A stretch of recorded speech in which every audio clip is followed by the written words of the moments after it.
en el día, a veces elegimos una noticia y la desarrollamos un poco más o analizamos con coordenadas que no, por ahí no son tan frecuentes.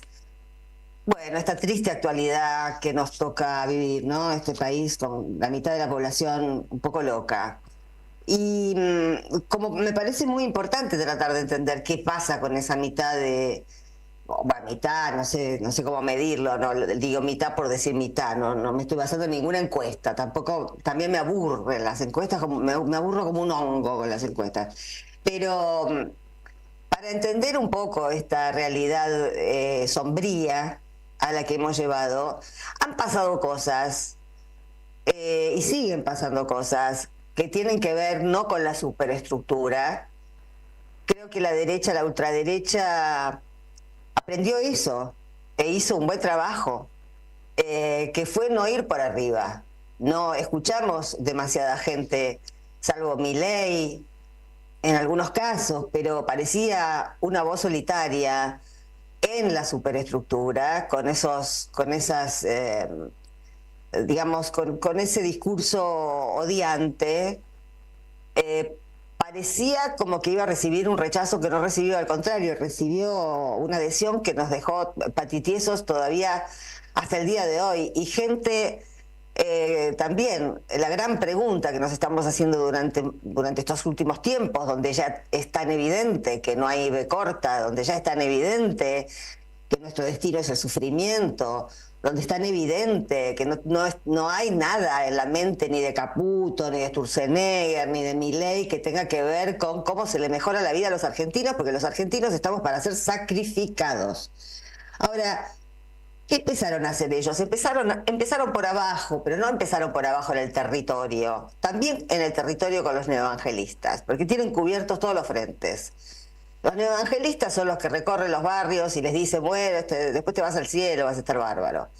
Eh, pero en las redes, que están también en este momento de actualidad, en la picota, ¿no? Con el dueño de Telegram todavía preso en Francia, con esta batalla verbal desatada entre Lula y el sacado de Elon Musk.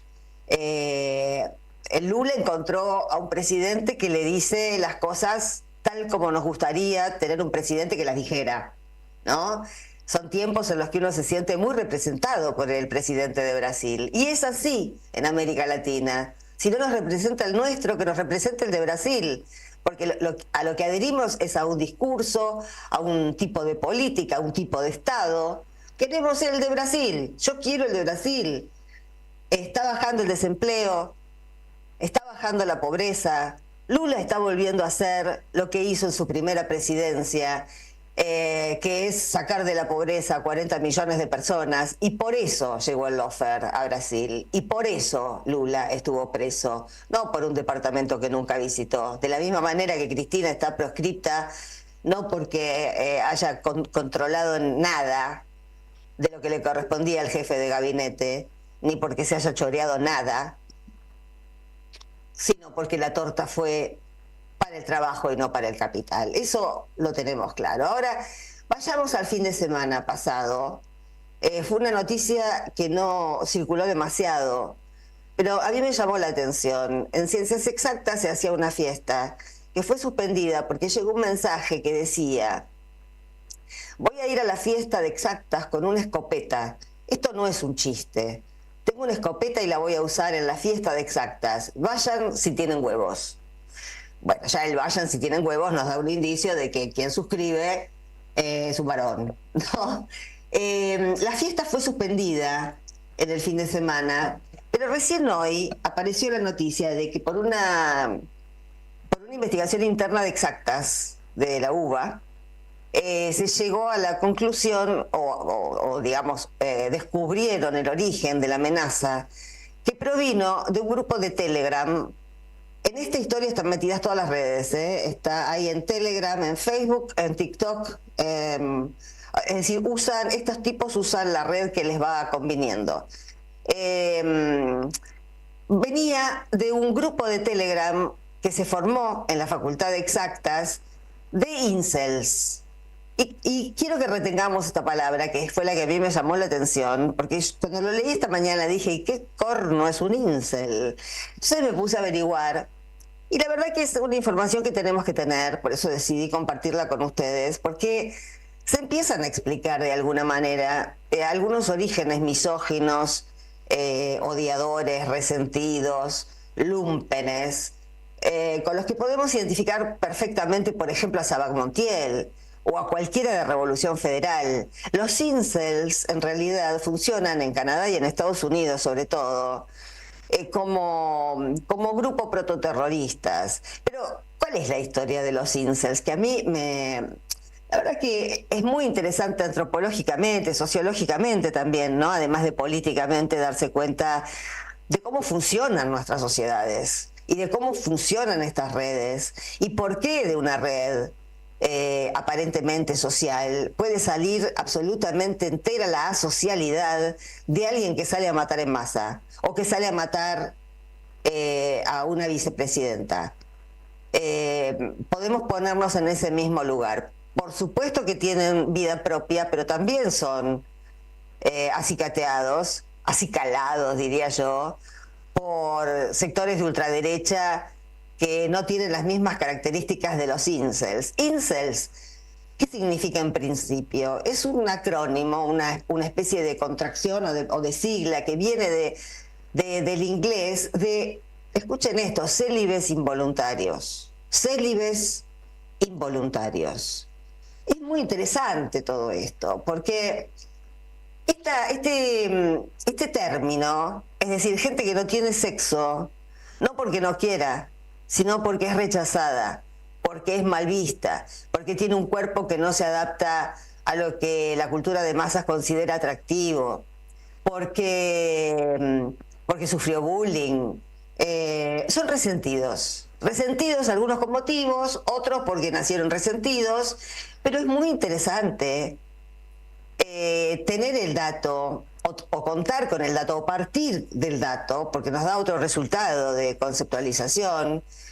Esta historia de los célibes involuntarios, porque nació de un modo casual y con otro sentido totalmente distinto. En 1993 en Canadá, una chica de 27 años, Alana se llamaba, armó un blog precisamente con este título, de ahí sale Incels, célibes involuntarios. Y lo primero que posteó fue, tengo 27 años y todavía no salí con nadie.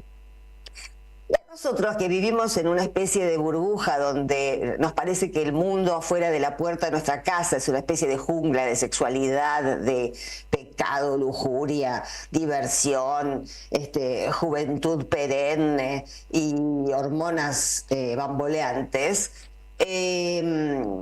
nos parece, o tenemos siempre la sensación, de que este problema, o de que por lo menos a esa edad, a los 27 años, hay pocas personas que experimentan esa situación. No, son muchas, por muchas razones, y la pandemia agravó mucho más este tema de jóvenes, pero no adolescentes, sino jóvenes, 25, 24, 27, que nunca tuvieron sexo. Porque toda la vida arrastraron el complejo de ser mirados. Fíjense ustedes qué loco, porque en realidad es la heteronorma la que los ha hecho no deseables. Pero ¿qué pasó con este grupo de célibes involuntarios que creó esta chica canadiense en el 93?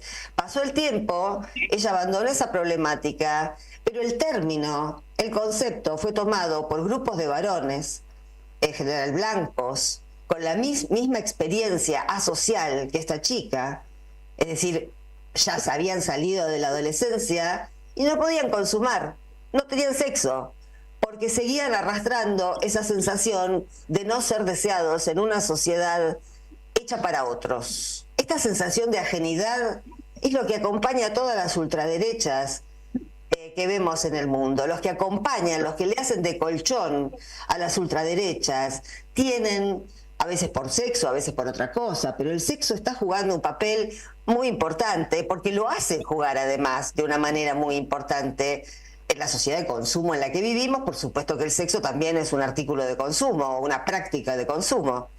Lo curioso es que esto, bueno, lo curioso, lo que tiene que ver con lo que está pasando en la Argentina, en América Latina, en Estados Unidos, en Europa, etcétera, con esta gente, con los incels, es que se fueron agrupando en diferentes grupos de, bueno, de distintas redes, varones de estas características, y esos grupos se fueron volviendo año a año, mes a mes, cada vez más machistas, más misóginos, más de ultraderecha, y con un resentimiento enorme hacia las mujeres, porque ellos sostienen que las mujeres que no les dan pelota es porque siempre están aspirando a algo mejor, son ambiciosas, tienen una mala idea de las mujeres porque no los eligen. Pero también odian a los hombres que consiguen mujeres. Es decir, son odiadores a todo terreno. Para que tengan una idea, en 2018, Alec Minucian en Facebook, era miembro de un grupo de incels, posteó: la revolución incel ha comenzado antes de matarse. Ese es el nivel de desequilibrio de los grupos de incel. Un año después, en 2019, estamos hablando de ensayos que se están haciendo hace relativamente poco. Según un estudio que se hizo en Suiza, los incels eran la mayor comunidad masculina entre las cibercomunidades. La mayor comunidad masculina entre las cibercomunidades está compuesta por hombres que no han consumado ninguna relación sexual en sus vidas, hombres jóvenes, hombres blancos, hombres que odian a las mujeres y que odian a los hombres que les gustan a las mujeres. Esta es la estructura de pensamiento que tienen y se van retroalimentando, van exhibiendo armas, van contándose unos a otros cómo los van a hacer sufrir, tanto a las mujeres como a los hombres que les gustan a las mujeres. Y se van retroalimentando en su monstruosidad. Se van convirtiendo realmente en lo que son, ¿no? Ahora, lo que se está debatiendo en el mundo, y esto es importante también que lo sepamos, porque hubo un caso, digamos, en estos últimos años, del 18 para acá, en Estados Unidos y en Canadá, hubo alrededor de 40 asesinatos, algunos de ellos en masa, cometidos por gente que integra estos grupos de incel. Es decir, pasan al acto, como pasó Saba Montiel, pasan al acto. Y lo que se está discutiendo ahora, porque hubo un caso de una de esas matanzas, que la verdad no tengo claro si fue una de las matanzas de Estados Unidos o de Canadá, que son los dos lugares donde operaron directamente matando gente en público. Por eso es el terrorismo, por eso en la discusión tiene que ver si estos grupos pueden ser acusados de terrorismo, y naturalmente que pueden ser acusados de terrorismo. Si salen con una escopeta o salen con armas de fuego, en todos los casos de masacres que cometieron estos tipos resentidos, fue en lugares públicos y al azar. No fue, bueno, también hubiese sido gravísimo, pero quiere decir, no está dirigido a la mina que no le dio bola. Esos son los femicidas. Esos son los machistas sueltos que tenemos por todas partes. Estos que están organizados y que se dan manija todo el tiempo, les repito, la mayor comunidad masculina que forma cibercomunidad es la de estos tipos que no tienen sexo, no porque no quieran, sino porque la sociedad los ha rechazado.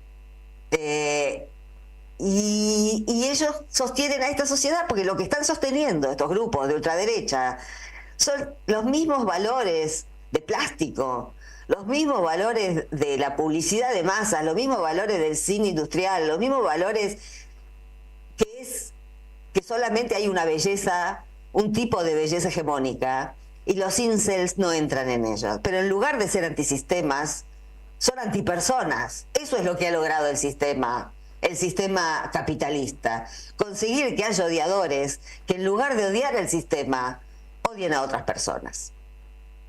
Yo creo que tenemos mucho para pensar sobre esto. Ya venimos. Llevo 4 noches sin dormir.